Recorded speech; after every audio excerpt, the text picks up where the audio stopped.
نفل عبادت فرض عبادت کے برابر ہوگی. اتنا بڑا مہربان ہے میرا اللہ. ایک فرض ادا کریں گے اللہ تبارک و تعالی 70 فرضوں کا ثواب عطا کرے. سبحان اللہ. ایک نفل پر ایک فرض کا ثواب اور ایک فرض پر 70 فرائض کا ثواب.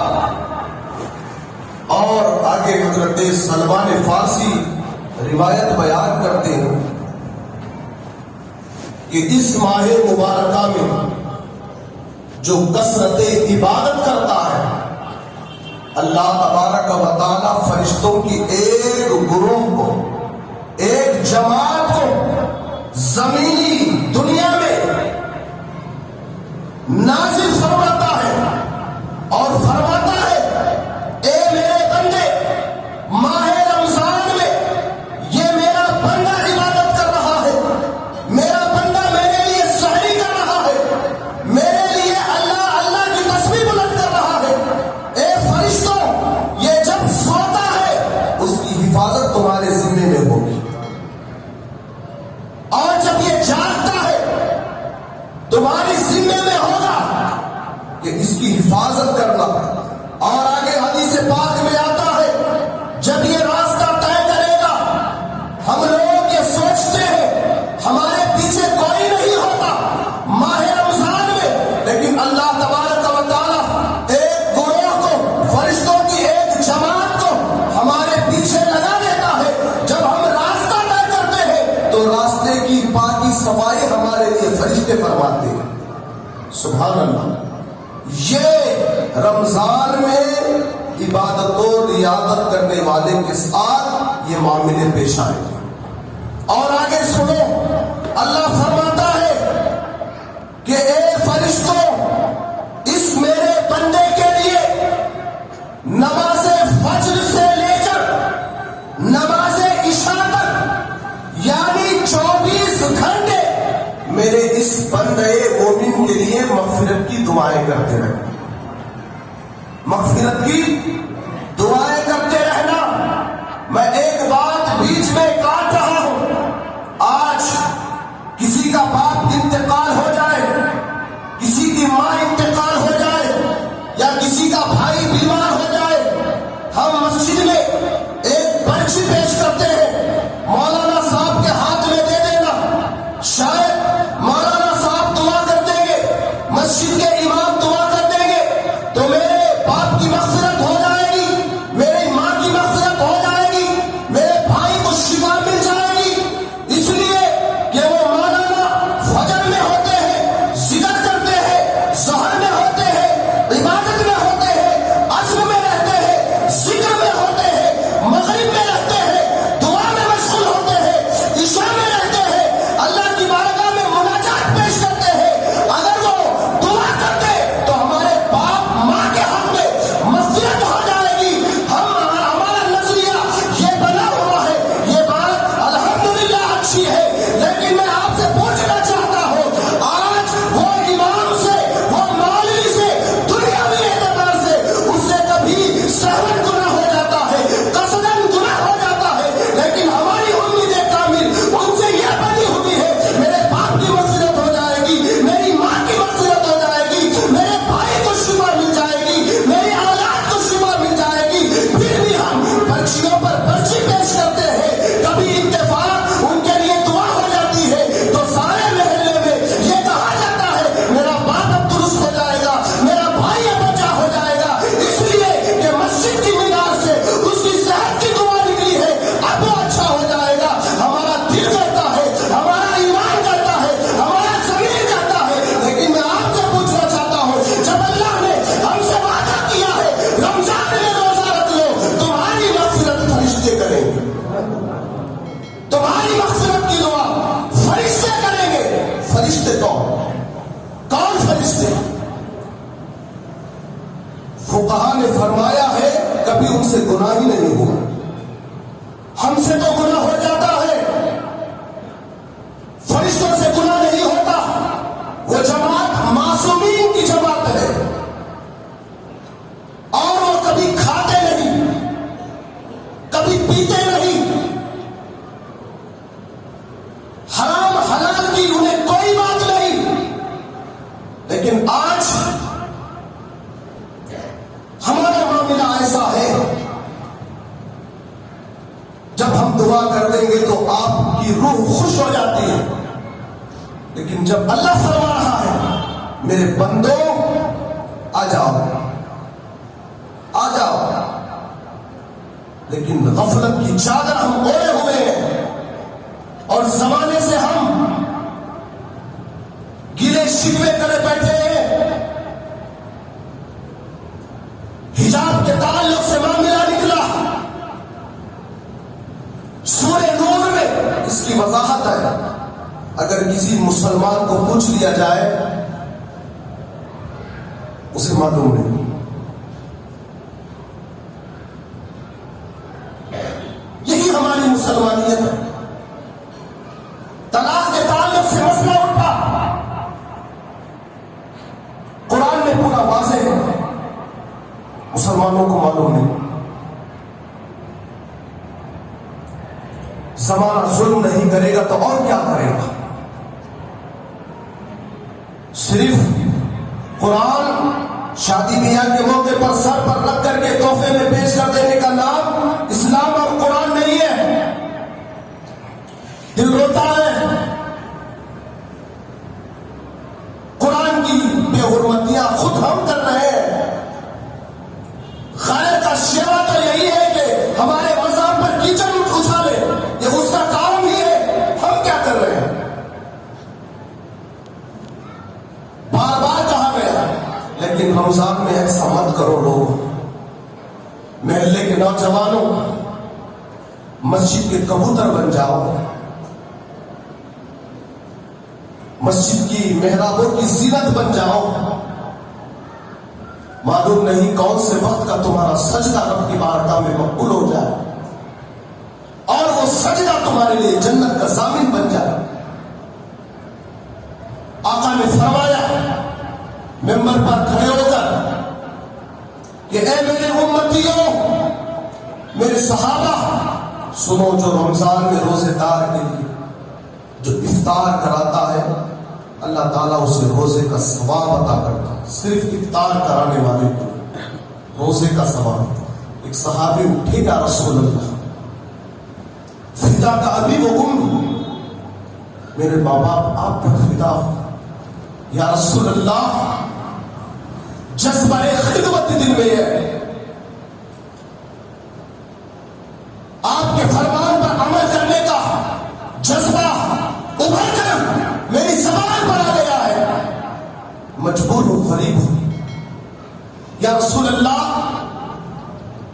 دعائی کرم فرماتے، اس لائق نہیں ہو کہ کسی روزے دار کو افطار کراؤ۔ میرے آقا علیہ السلام نے ان کے جذبہ عمل کو دیکھ کر کے فرماتے ہیں اے میرے صحابی سن لے، اگر تو ایک گھونٹ پانی یا ایک کھجور یا ایک گھونٹ دودھ کا پلا دے، اللہ تجھے وہی ثواب عطا کرے گا جو پیٹ بھر کے کھانا کھلا کر کے افطار کراتا۔ اتنی مہربانیاں ہیں ہمارے رب کی، نہ غریبوں پر خدا کا ظلم ہے نہ امیروں پر ہے۔ آج ہم اپنے آپ پر خود ظلم کرتے بیٹھے ہیں، جب گھر کے حالات ہمارے پیچیدہ ہو جاتے ہیں آج ہم شکوے مولا کو کرتے ہیں، شکوے مولا کو کرتے ہیں۔ میرے محترم، رمضان میں ایسا گزارنا نہیں ہے، رمضان کی عبادت میں گزاریں گے انشاءاللہ، سب گزاریں گے انشاءاللہ، روزے میں گزاریں گے انشاءاللہ۔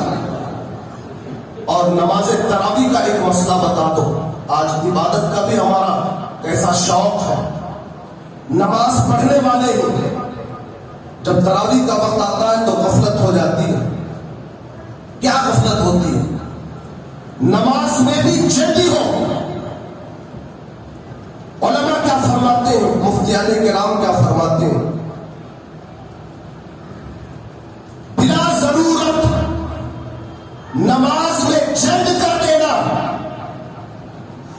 کیا فرماتے ہیں علماء شریعت کی روشنی میں؟ فرماتے ہیں وہ عبادت اللہ کی بارگاہ میں وہ اللہ کی رحمت قبول کر لے، یہ اس کی مرضی ہے. اگر نماز میں بلا ضرورت جلدی کر دینا، وہ اللہ کی بارگاہ میں وہ عبادت مقبول نہیں ہوگی.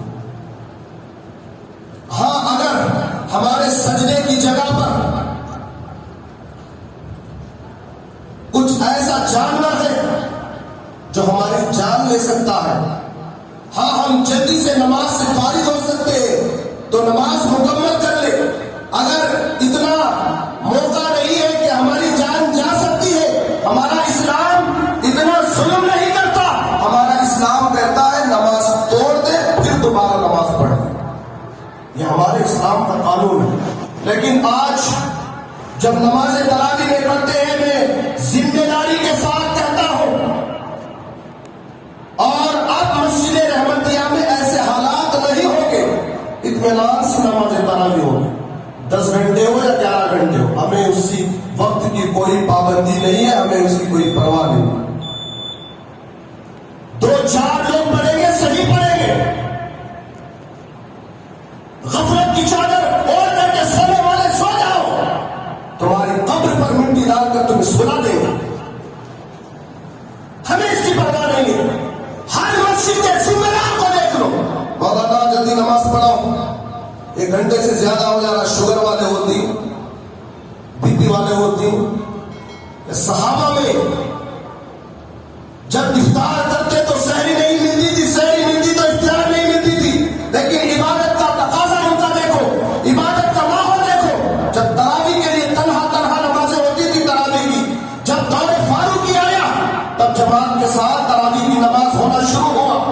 جب اکیلے انفرادی طور پر نماز تراویح پڑھی جاتی تھی، کہا جاتا ہے جب ابو بکر کو دیکھا جاتا تھا، ابو بکر ساری رات گزار دیتے تھے نماز تراویح میں.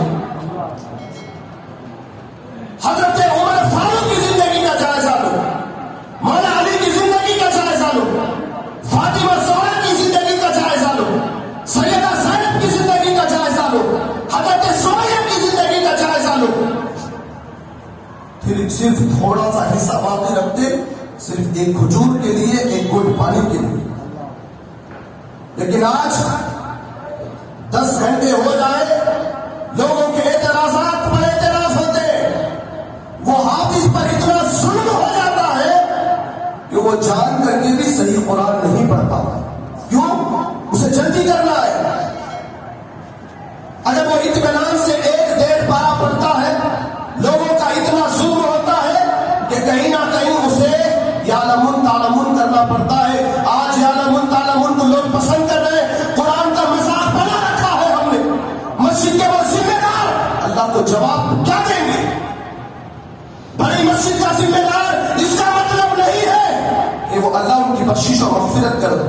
اللہ نے تمہیں ذمہ داری دی ہے، خوش نصیبی سمجھو اور شریعت کی صحیح پابندیاں کرو. تمہاری خوش نصیبی ہے، یہ اللہ نے تمہیں مراتب عطا کیے ہیں. حضرت عشاء کی نماز جلدی کر ڈالو، چھوٹے چھوٹے سورے پڑھ ڈالو. پھر تراویح کو 1 گھنٹہ لے لو. پھر وتر کی نماز میں چھوٹے چھوٹے سورے پڑھ ڈالو، 2 شعر سلام پڑھ ڈالو، مختصر دعا کر ڈالو، 26ویں میں لمبا کر دو. یہ ہمارے حالات ہیں. اب ایسا ہاں قطرہ قطرہ دریا می شود، قطرہ قطرہ ہی دریا ہوتا ہے. اب یہاں سے ہم یہی پہل کریں گے، اطمینان سے اب ہم تراویح پڑھیں گے. آدھا گھنٹہ زیادہ ہو جائے یا 1 گھنٹہ زیادہ ہو جائے، ہمیں اس کی پرواہ نہیں ہے. الحمدللہ ایک صف ہے،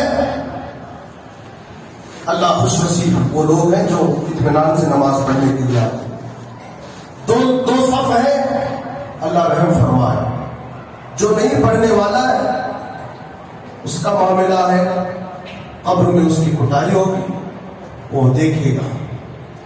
لیکن میرے محترم، عبادت کو مذاق مت بناؤ.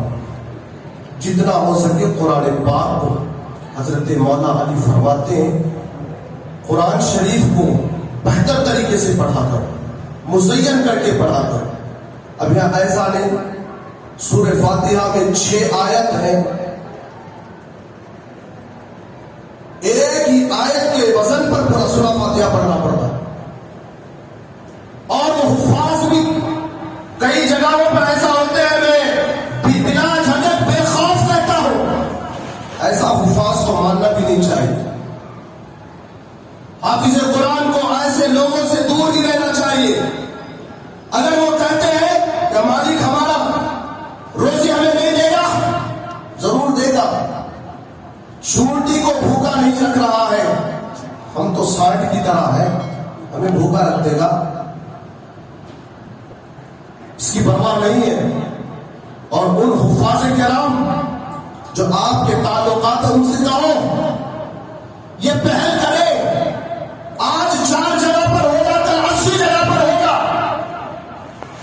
اس کے بعد حالات سازگار ہو جائے گا تو انشاءاللہ مسجد رحمتیہ میں نمازوں کی تراویح نماز اطمینان سے ہوگی. حافظ قرآن پر کوئی ہمارا معاملہ نہیں ہوگا، نہ امام صاحب کا ہوگا، نہ مؤذن صاحب کا ہوگا، نہ مصلیین صاحبان کا ہوگا، نہ کمیٹی کے ذمہ داران کا ہوگا. سارا مہینہ وہ حافظ قرآن ہماری مغفرت کا ذریعہ ہوگا، ہماری مغفرت کا ذریعہ ہوگا. میرے محترم، جس قبرستان سے عالم یا حافظ گزر جاتا ہے، مولا تبارک و تعالی اس قبرستان کے 40 دن اس قبرستان میں مردوں کو عذاب اٹھا لیتا ہے. یہ ہے حافظ قرآن اور عالم دین کا مرتبہ. لیکن آج ہم ملت خود علماء اور حفاظ کو اتنا تنگ کر دیے ہیں کہ انہیں چاہ کر کے بھی کھلے داؤں سے خدمت کا انہیں موقع نہیں دیا جاتا. یہ ایسے حالات ہیں، رمضان ہمارا ایسا گزرتا ہے. لیکن روزہ رکھنے والوں، عبادت کرنے والوں، یہ عبادت کا مہینہ ہے، صبر کا مہینہ ہے. صبر کے ساتھ، اور اس گرمی میں ہمیں پیاس کی شدت لگے گی، ہم صبر کریں گے. اس کے لیے اللہ کے لیے. اور بھوک لگے گی، صبر کریں گے. اس کے لیے اللہ کے لیے. جب ہم صبر کریں گے، قرآن فرماتا ہے میں صبر کرنے والوں کے ساتھ ہوں. اللہ صبر کرنے والوں کے ساتھ ہے. ہم صبر کے ساتھ، عاجزی کے ساتھ، انکساری کے ساتھ، خلوص کے ساتھ، خشوع اور خضوع کے ساتھ اللہ کی عبادت کریں گے. ماہ رمضان میں نوجوانوں سے میری گزارش ہے کہ روزے داروں کی خدمت کریں گے، مسجد کی پاکی صفائی کا خیال رکھیں گے، بڑوں کا ادب و احترام کریں گے، نماز پڑھنے والوں کو انہیں ادب و احترام سے پیش کریں گے. اور سال کے نماز پڑھنے والے، ان کی کیفیت تو الگ ہوتی ہے. پورے مہینے میں ولی بن کو ہوتا ہوں، پورے مہینے کا ولی. اللہ اسے ساری زندگی کا ولی بنا دے. ہماری یہی دعا ہے. رمضان کا مہینہ قریب ہے، اب توبہ کرنا ہے، توبہ کرنا ہے. مولا اب تک ہماری زندگی گناہوں کے دلدل میں مبتلا رہی، مولا اب تیری رضا والی ہمیں زندگی دے دے. میرے محترم دیکھو، ہمارا ہر قدم جب اٹھتا ہے، اللہ تبارک و تعالی ہمارا قدم اٹھ کر کے زمین پر بعد میں رکھا جائے گا. اللہ اس سمے میں، اس وقت میں اللہ ہماری مغفرت فرما دیتا ہے. جو اللہ کے لیے اللہ کی بارگاہ میں توبہ کے لیے جس کے قدم اٹھتے ہیں. تو ماہ رمضان میں ہم لوگوں کو بہتر طریقے سے استقبال کرنا ہوگا. کریں انشاءاللہ. راستے میں ان نوجوانوں سے میں گزارش کرنا چاہتا ہوں جو جھوٹی شان اور شوکت کے لیے بڑی سگریٹ کا دھواں اڑانے والے ہیں. ہمارے اس محلے میں یہ اکثریت دیکھا جاتا ہے. روزے داروں کی کوئی تعظیم اور توقیر نہیں ہوتی. انہیں روزہ رکھا بھی میں کون سا گناہ کر رہا ہوں. اللہ ہدایت عطا فرمائے. یہ جملہ کفر کا جملہ ہے بعض علماء کے نزدیک. بعض علماء کے نزدیک یہ جملہ کفر تک لے جانے کا جملہ ہے.